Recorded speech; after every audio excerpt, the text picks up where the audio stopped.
हरिओम। आज हम कुछ ऐसे टेक्निक लेकर के आए हैं जिसका उपयोग करके, जिसका यूज करके आप किसी के भी कुंडली में ये जान सकते हैं कि व्यक्ति का नौकरी कब लगेगा या उनका प्रमोशन कब होगा, अथवा उनके लाइफ में कौन सा ऐसा समय आएगा, कौन सा ऐसा मंथ आएगा जिस मंथ में, जिस समय पर, जिस डेट पर व्यक्ति को कैरियर में लाभ होगा। कैरियर से रिलेटेड किसी तरह का प्रश्न कोई पूछता है तो उसके लिए यहाँ पर कुछ हम नियम बताते हैं। यह नियम भृगुनंदी नाड़ी, चंद्रकला नाड़ी तथा देवकेरम नाड़ी से लिया गया है। श्री CS पटेल ने अपने नाड़ी एस्ट्रोलॉजी बुक में इसका बहुत विस्तार से वर्णन किया है। श्री CS पटेल एक ऐसे स्कॉलर थे जिन्होंने डे टू डे प्रेडिक्शन पर महारत हासिल किए थे। उनके द्वारा बताए गए सभी सूत्र एक्यूरेट काम करता है। श्री CS पटेल ने देवकेरलम, चंद्रकला नाड़ी और भृगु नाड़ी को अध्ययन करने के बाद, काफी लंबे समय तक स्टडी करने के बाद, उन्होंने कई कुंडलियों को लगाने के बाद उसमें से उन्होंने कुछ कलेक्शन करके कुछ ऐसे सूत्र अपने पुस्तक में लिखे हैं जिसको आप यूज करके किसी का भी डे टू डे प्रेडिक्शन बता सकते हैं कि इस व्यक्ति की नौकरी कब लगेगी, इस व्यक्ति की नौकरी कब लगेगी, या इस व्यक्ति को प्रमोशन कब होगा, या उसके लाइफ में कौन सा ऐसा समय आएगा कि उसके, क्योंकि 10वें भाव से पद प्रतिष्ठा को देखा जाता है, नौकरी देखा जाता है, व्यवसाय देखा जाता है और व्यापार देखा जाता है। व्यापार में उसे सफलता, कौन सा पीरियड ऐसा होगा जिस साल में उसे सफलता मिलेगा, उसको जानने के लिए यहाँ पर, क्योंकि लग्न कुंडली और नवांश कुंडली दोनों का यूज होता है, और टाइमिंग ऑफ इवेंट जानने के लिए सबसे अच्छा जो यूज टूल्स है वह है ट्रांजिट। इसमें ट्रांजिट को देखना है देवगुरु बृहस्पति के ट्रांजिट।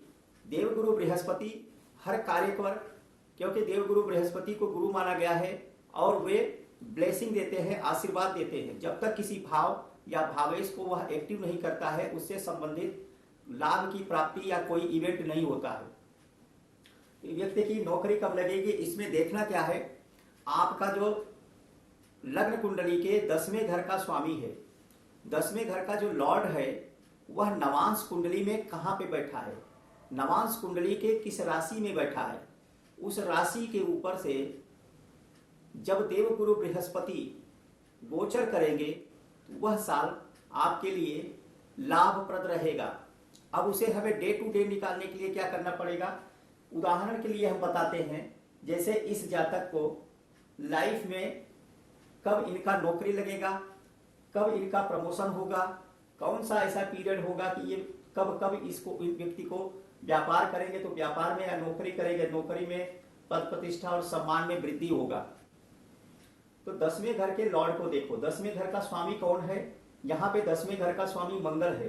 अब मंगल को देखो नवांश कुंडली में कहाँ पे बैठे हैं, तो मंगल नवांश कुंडली में कहाँ पे बैठा है, ये बैठा है मिथुन नवांश में। तो मिथुन राशि के ऊपर से जब देवगुरु बृहस्पति, यहाँ पर देख लो मिथुन राशि पे जब देवगुरु बृहस्पति का गोचर होगा, जैसे इस समय देवगुरु बृहस्पति आपका इस समय जो है कर्क राशि में है, लेकिन ये वक्री होकर के फिर से ये जो है 5 दिसंबर को फिर से मीन राशि में आ जाएगी।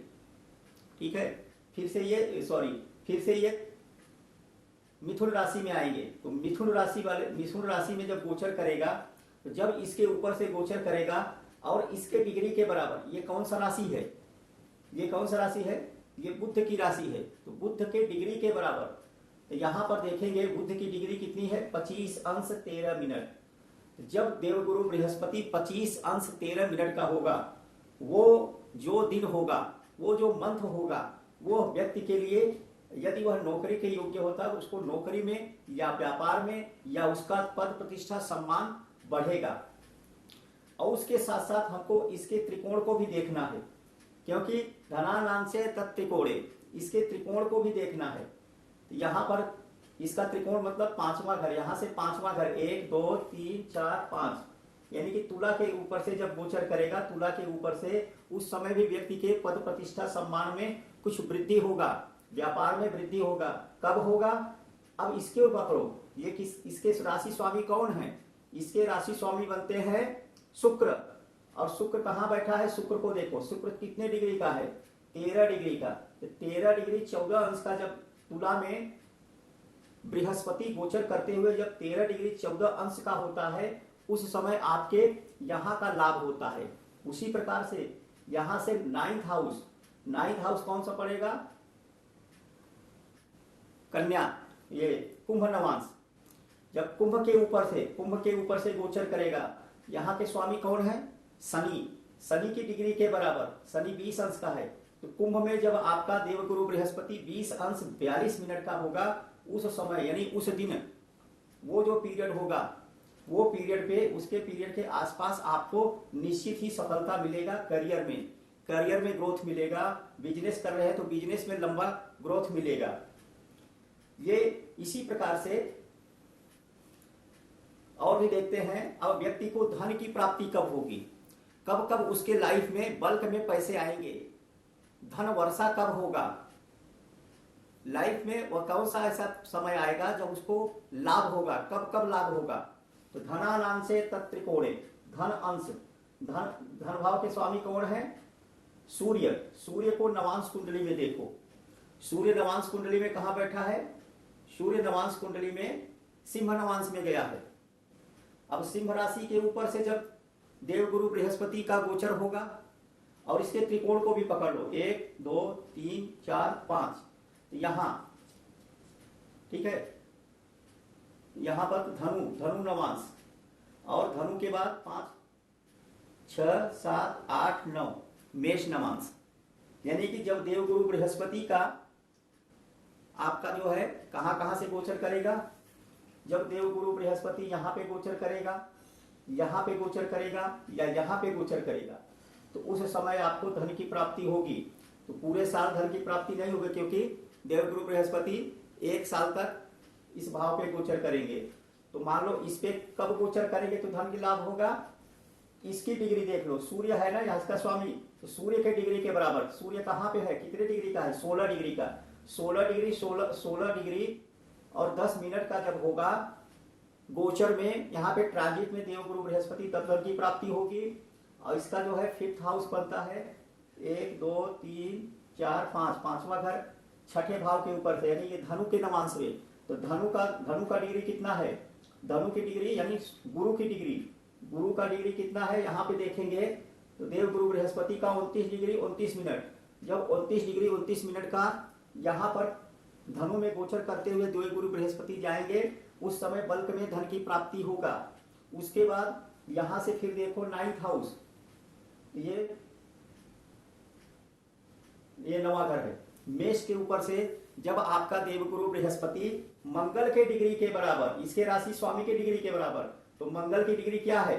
मंगल की डिग्री 7 अंश 9 मिनट का जब देवगुरु बृहस्पति होगा, उस समय बल्क में धन की प्राप्ति होगा। और मैं दावे के साथ कह सकता हूं, इसे आप अपने कुंडली पे या अपने किसी भी परिवार के मेंबर के कुंडली पे लगा के देखिए। जब इसके ऊपर से देवगुरु बृहस्पति का गोचर उसके डिग्री के बराबर होगा, उसको कहीं न किसी माध्यम से, एनी सोर्स से, किसी न किसी सोर्स से उसे धन की प्राप्ति जरूर होता है। अब 2nd हाउस कुटुंब की है, तो घर में परिवार में खुशहाली भी उस समय आती है, मांगलिक कार्य भी हो सकते हैं, इस तरह का लाभ देगा।